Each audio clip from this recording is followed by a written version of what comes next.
அன்பார்ந்த எனதருமை யூடியூப் நேயர்களுக்கு வணக்கம். குருவின் தெரிந்தும் தெரியாத ரகசியம். குரு என்பவர் முழு சுபர், அற்புதமான கிரகம். இவர் என்ன சொன்னா ரிஷப லக்கணத்திற்கும் துலா லக்கணத்திற்கும் மட்டும் வச்சு வர கரெக்டா நல்லா செஞ்சிருவார். ஆமா, அவருக்கு பிடிக்காது என்னது, அவருக்கு பிடிக்காது என்ன சொன்னான்னா சுக்கிரன் என்று சொல்லக்கூடிய அழகி, சுக்கிரன் என்று சொல்லக்கூடிய அழகியை பிடிக்காது. ஆமா, அழகனை அவருக்கு பிடிக்காது. அழகனை அளவைத்து பார்ப்பார், அழகியை அமங்களை ஆக்கி பார்ப்பார். ஆமா, ஒரு இடத்துல ஒரு அழகி இருந்து ஒரு அழகான பெண்கள் இருந்துட்டால் எத்தனை பேர் கெட்டு போறான். ஒருத்தனா அப்படியே படையெடுப்பான். இந்த படையெடுத்தலை அவருக்கு பிடிக்காது. அப்ப நீங்கள் பெரும்பாலான அழகு தேவதைகளை கிளியோபாட்ரா முதல் கொண்டு, சார்லஸ் மனைவி டயானா முதல் கொண்டு வேறொரு தெரிந்தவர் எம்பெருமான் குருபகவான். அதனால்தான் அழகு ஆபத்து, அழகு ஆபத்து. அந்த அழகு ஆபத்து அப்படின்னு சொல்லி வரும்போது, ஏன் சார் அழகாகவே பிறக்க கூடாதா? அழகாக பிறந்தவர்கள் யார் நிம்மதியாக இருந்திருக்கிறார்கள்? அழகாக அவன் என்ன சொல்றான்னா, அழகு சிலை, அழகு சிலை, அழகன், அழகேந்திரன், நம்மளுடைய காதல் மன்னன் கமலஹாசன் வாழ்க்கையை பாருங்கள். காதல் மன்னன் கமலஹாசன் வாழ்க்கையை நீங்கள் பார்த்தீர்கள் என்று சொன்னால் அவரை கெடுத்தது யார்? குருதான் கெடுத்தார். தன்னுடைய பெற்ற பிள்ளைக்கு என்ன சொன்ன, இன்னைக்கு வரை கல்யாணம் முடிச்சு பார்க்க முடியல. ஏன்? காரணம், காதல் இளவரசன் என்று சொல்லக்கூடிய பட்டத்தை தனக்குத்தானே சூட்டி பெரும்பாலான சமூகத்தின் ஒரு முத்தம் கொடுத்தல் என்பது என்ன சொன்னா, 4 வீட்டுக்கு உள்ளதான் கொடுத்துக்கிட்டு இருந்தோம். 4 சுபத்துக்குள்ள கொடுத்த ஒன்றை எப்ப பார்த்தாலும் என்ன சொல்றானா, இந்த உதட்டோடு உதடை இந்த சமூகத்திற்கு பயன்படுத்திய அந்த நபருடைய வாழ்க்கையை பாருங்கள். கஞ்சி காய்ச்சி ஊத்துவதற்கு மனைவி கிடையாமல் இல்லது செய்தவன் எம்பெருமான் குருபகவான். உங்களுடைய அழகை வச்சு நீங்க என்ன செய்யணும்? சமூகத்துக்கு என்ன செய்தீர்கள்? சமூகத்துக்கு என்ன செய்தீர்கள்? ஒண்ணுமே செய்யல. எல்லாரையும் முத்தம் கொடுக்க வச்சீங்க. இந்த முத்தம் கொடுக்க வச்சு என்ன செஞ்சீங்க? ஒண்ணுமே நடக்கல. அப்ப அழகு ஆபத்தானது, அது குருபவனுக்கு பிடிக்காது. அதனால புதுநிறமா இருக்கணும், அதே சமயத்துல ரெம்பையும் சிவப்பா இருக்கக்கூடாது, ரெம்பையும் கருப்பா இருக்கக்கூடாது, புது நிறமா இருக்கணும். அந்த அளவுக்கு இருந்தா அந்த குரு பகவானுக்கு பிடிக்கும். வாழ்க்கையை கெடுக்க மாட்டார். ஏன்னா அந்த அழகாக பிறந்தவருடைய ஜாதகத்தில் எல்லாம் குரு கெட்டு போயிருப்பார். 10 பேர் நம்மளை பார்த்து என்ன சொல்றான்னா, இது எனக்கு கிடைக்காதா, இது எனக்கு கிடைக்காதா, இது எனக்கு கிடைக்காதா என்று சொல்லக்கூடிய ஆண்கள் என்ன சொல்றான்னா, உருகுகின்ற தன்மையுடைய ஜாதகத்தை பெண்களை பாருங்கள், வாழ்க்கை சிறப்பு இருக்காது. ஏனென்று பார்த்தால் குரு பகவான் அந்த ஜாதகத்தில் சிறப்பாக இருக்க மாட்டார். ஏன்னா சுக்கிரன் வளர்ந்து போயிட்டா குருவுக்கு அங்க என்ன வேலை? அடிச்சு துவாம்சம் பண்றதுதான் வேலை, அடிச்சு துவாம்சம் பண்றதுதான் வேலை. அப்ப இந்த சுக்கிரன் வலுத்துதான் அந்த அழகு என்று சொல்லக்கூடிய ஆரணங்கு பொக்கிஷமாக வருகிறது. அப்ப அது இந்த அழகு என்ன செய்கிறது? அறிவை கெடுக்கிறது, மண்டக்கணத்தை உருவாக்குது, மண்டக்கணத்தை உருவாக்குது. அப்ப பெரும்பாலான சினிமா நடிகைகள், துணை நடிகைகள் எல்லாமே பார்க்கறதுக்கு லட்சணமாக இருப்பாங்க. ஆனால் அவர்களால் அந்த சுக்கிரனுடைய ஆதிபத்தியத்தை விட்டு கொடுக்க முடியாது. எத்தனை பேர் வந்து என்ன சொன்னா கல்யாண வாழ்க்கையில் டைவர்ஸ் ஆயிருக்காங்க. ஏன் டைவர்ஸ் ஆனாங்க? காரணம் சுக்கிரன் என்று சொல்லக்கூடிய சுகபோகத்தை கற்பு நெறி சார்ந்த விஷயத்தில் ஒரு நல்ல நிலையில் இல்லாமல் போன காரணத்தினால் குரு என்ன செய்தார்? காலபுருஷனுடைய பாக்கியஸ்தானாதிபதி என்று சொல்லக்கூடிய அந்த 9 குடையவர் வந்து என்ன சொன்னான்னா, அவர்கள் ஜாதகத்தில் தகப்பன் ஸ்தானம் வந்து சிறப்பாக இருக்காது. தகப்பன் ஸ்தானம் சிறப்பாக இல்லை. தகப்பன் ஸ்தானம் சிறப்பாக இருக்காது. எந்த ஒரு ஜாதகத்திலும் குரு நன்றாக இருக்கணும், 9 குடையவன் நன்றாக இருக்கணும். அந்த குரு நன்றாக இருந்தால் தான் 9 குடையவன் நன்றாக இருப்பான். என்னைக்கு வந்து என்ன சொல்றானா, குரு ஜாதகத்தில் கெட்டு விட்டானோ தகப்பன் வந்து ரொம்ப நாளைக்கு இருக்க மாட்டான். அப்ப நீங்கள் தேவகுரு பக்கம் போறீங்களா, அசுரகுரு பக்கம் போறீங்களான்னு ஒரு கேள்வி உண்டு. அசுரகுரு என்று சொல்லக்கூடியவர் நல்லா சென்று போட்டு மனமாக ஈர்க்கக்கூடிய சக்தி உடையவராக இருப்பார். தேவகுரு என்பது வெள்ளை வேட்டி கட்டி என்ன சொல்றான்னா, கொஞ்சம் தாடி வச்சு கொஞ்சம் நெத்தியில சந்திரன் குங்குமம் வச்சு வந்து என்ன சொன்னான்னா வந்து அழகாக இருப்பார். அப்ப அசுரகுருவைத்தான் எல்லாருக்கும் பிடிக்கும். நம்ம ஹோட்டலுக்கு போறோம், பிரியாணி கொடுங்க, சிக்கன் அல்லது மட்டன் பிரியாணி கொடுங்க அப்படிங்கிறோம். யாராவது புளியோதரை வாங்கி சாப்பிட்ருக்கோமா, இல்லை லெமன் சாதம் வாங்கி சாப்பிட்ருக்கோமா, இல்லைன்னா தயிர் சாதம் வாங்கி சாப்பிட்ருக்கோமா? செய்ய முடியாது. ஏன்னா அந்த இச்சை என்று சொல்லக்கூடிய ஈர்ப்பு, அந்த பிரியாணியோடைய மனம் சுக்கிரன். தயிர் சாதம், லெமன் சாதம், புளிச்சாதம், வெஜிடபிள் பிரியாணி இதெல்லாம் வந்து குருவோடைய பட்சணம்.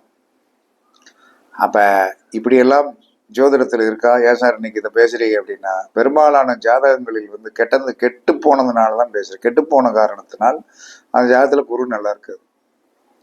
அதனால ரிஷப லக்கணத்துல போய் பிறந்தவங்களும் துலா லக்கணத்துல போய் பிறந்தவர்களும் கெட்டு போறதுக்கு காரணம் என்ன? குரு சவட்டி எடுத்து கொண்டு எடுத்துருவார்.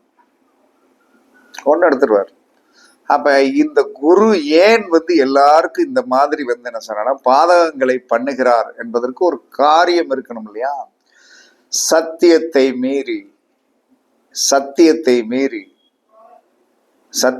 மீறி தனக்கு கிடைத்த பதவியை துஷ்பிரயோகம் செய்த காரணத்தினால் மறுபிறப்பில் அந்த குரு இருக்கின்ற இடம் வந்து என்ன சொல்றான்னா ஒரு தர்ம சங்கடமான நிலைமையை கொடுக்கும். தர்ம சங்கடம் என்னது?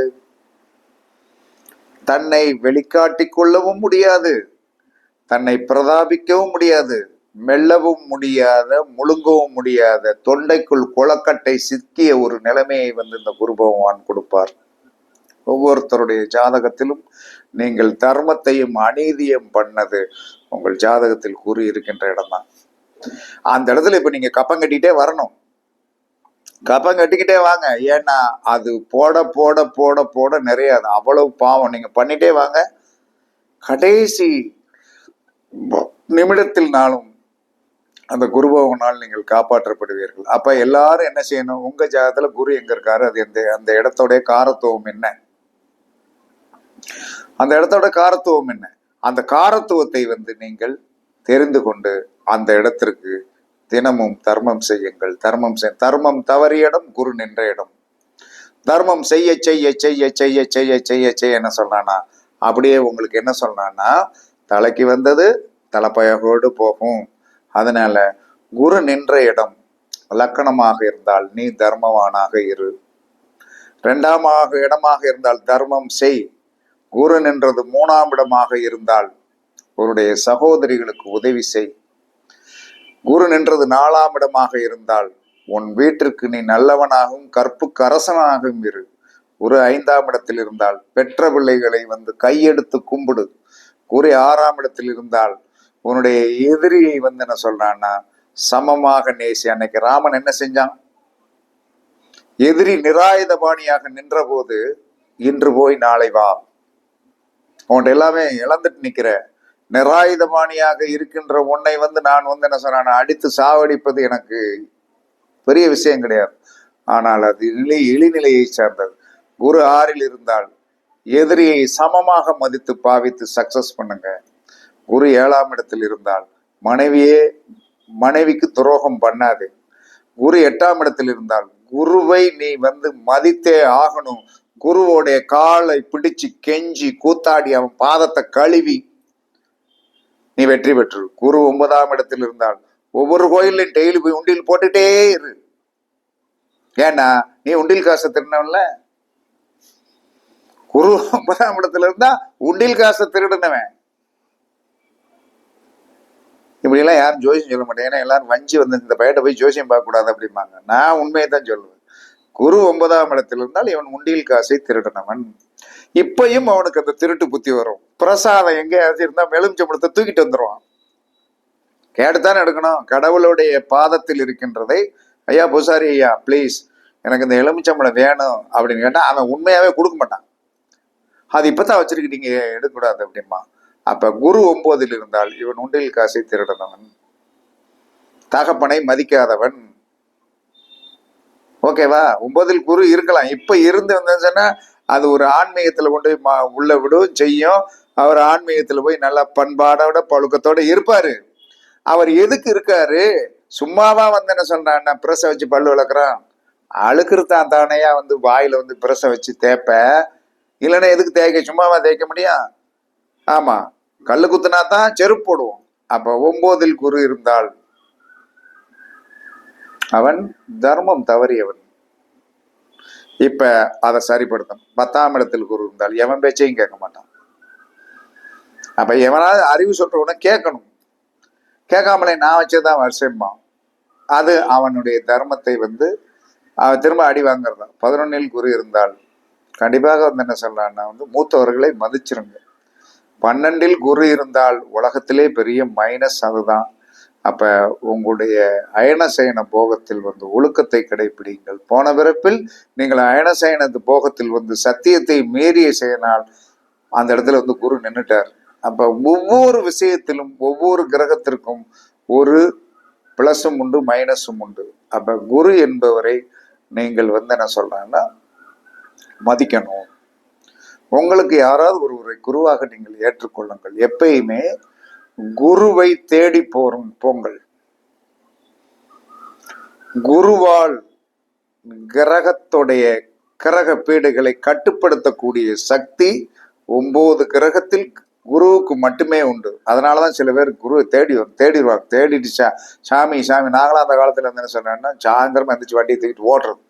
ஓடி மனுஷனுக்கு என்னையா நீ சாப்பிடு பிரியப்பட்டு அப்படின்ட்டு நல்லா சாப்பாடு வாங்கி கொடுக்கறது. சீரட் அடிப்பையா அடியா, ஆமா போகும்போது செலவு கண்மாயா வச்சுக்கையா அப்படின்னு அப்படியே கர்மத்தை கரைச்சி கரைச்சி கரைச்சி கரைச்சி கரைச்சி அப்படியெல்லாம் கரைச்சி. இப்பயும் என்ன சொல்றான்னா நாம் பண்ணிய பாவத்திற்கு, போன பிறப்பில் நம்ம பண்ணிய பாவத்திற்கு 9ல் குரு. ஒரு ஜீவ சமாதிக்கு மாதம் 15,000 ரூபாய், வருடத்திற்கு 1,80,000 ரூபாய். அவன் போன பிறப்புல திருட்டு பயலா இருந்திருக்கோம்ல, அந்த திருட்டுத்தனத்துக்கு தான் இப்ப என்ன சொல்றான்னா ஐயோ அந்த டைம் வந்துச்சுன்னா 5,000 அனுப்பு, வேற வழி இல்லை. ஏன்னா நம்ம குழந்தைகளால் பாதிக்கப்படுவோம், பாக்கியத்தால் பாதிக்கப்படுவோம். நம்ம போன பிறப்பில் கோயிலுக்கு துரோகம் பண்ணி இருக்கிறோம். ஒரு கோயிலை கட்டு, சரி கோயிலை கட்டியாச்சு, அதுக்கு ஒரு பூசாரிய போடு, அவனுக்கு ஒரு சம்பளத்தை கொடு. எப்படி? இதெல்லாம் கர்மாந்திரம் கர்மாந்திரம் கர்மாந்திரம். இந்த கர்மாந்திரத்தை தயவு செய்து குரு இருக்கின்ற இடத்தை பார்த்து அந்த இடத்தில் நாம் நீதி தவறிவிட்டோம் என்பதை நீங்கள் நன்றாக உணர்ந்து குரு என்று சொல்லக்கூடிய அந்த ஆதிபத்தியம் உடைய அந்த இடத்தை நாம் புனிதப்படுத்தினோம் என்று சொன்னால் அடுத்த ஜெனரேஷன் என்ன செய்யும்? அடுத்த ஜெனரேஷன் உங்களை பாதிக்காமல் உங்க பேரம் பேத்திகள் நல்லாக பிறப்பாங்க. அதனால குரு எந்த இடத்தில் இருக்கிறதோ அந்த காரக உறவுக்கு மஞ்சள் புடவை எடுத்து கொடுங்கள். வாழ்நாளில் ஒரே ஒரு முறையாவது இறப்பதற்குள்ளாக உங்களுக்கு குரு எந்த இடத்தில் இருக்கிறாரோ அந்த காரக உறவுக்கு 1 பவுன் தங்கம் அல்லது 2 பவுன் சங்கிலி செயின், பெண்ணாக இருந்தால் 2 பவுன் சங்கிலி, அந்த காரக உறவு ஆணாக இருந்தால் 1 பவுன் மோதிரம் வாங்கி போடுங்க. உங்களுடைய கர்மாக்கள் குறைந்து சுபிட்சமாக இருப்பீர்கள். குருதான் ஜாதகத்தின் இருதயம். அந்த இருதயம் என்ன சொன்னா, எதால் நாம் அந்த அந்த வக்ரமா அந்த ஒரு வேகத்தை கொடுத்து நம்மளை வீழ்த்துகிறது என்று சொன்னால் அது ஒன்லி நம்மளுடைய அழகாலும் நம்மளுடைய ஒரு ஒரு ஈர்ப்பு சக்தியுடைய சுக்கிரனை பார்த்தா அவருக்கு பிடிக்காது. ஏன்னா அவர் சாத்மீகவாதி, இவர் அசுரகுரு. அதனால ரொம்ப போட்டி இதுல இருக்கும். அதனால நாம் சரி, எனக்கு சங்கிலி தானம் பண்ண முடியாது, மோதிரம்லாம் தான முடியாதுன்னா மஞ்சள் வஸ்திரங்கள் பிராமணனுக்கு பண்ணுங்க. உங்க ஜாதகத்தில் இருக்கிற குரு கெடுக்க மாட்டார். ஏன்னா அது சார்ந்த உறவுகளுக்கு உணவு தானமோ அல்லது என்ன சொல்லலாம்னா இது வஸ்திர தானமோ பண்ணுங்க. இதுல ஏதாவது யாருடைய மனதை புண்படுத்துகிற மாதிரி எந்த கருத்துக்களும் சொல்லலை. இருந்தாலும் சில பேருக்கு என்ன சொல்றான்னா கமலஹாசன் எதுக்குடா இதுக்குள்ள இழுக்காரு அப்படின்னு வரும்.